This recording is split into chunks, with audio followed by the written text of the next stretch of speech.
Hello guys, in this video I'm going to show you how to set a language in the Booking app. But before that, don't forget to subscribe and leave a comment down below, because at 10,000 subscribers I'm going to show you my whole YouTube revenue statistics and growth strategy. So without further ado, let's just jump right into it. First we have to open up the Booking app, and here it opens up in the search menu where you can look for accommodations.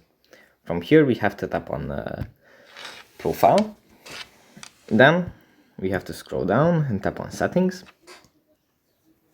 And here at the top, under device settings, we find language. You can tap on this, and here we can just select from this list of languages the one that is most convenient for us, and then yeah, that's pretty much it. After you tap on it, it automatically saves the settings like that, and yeah. That's pretty much it for this video. Hope it was helpful for you guys, and I'll see you in the next one. Bye.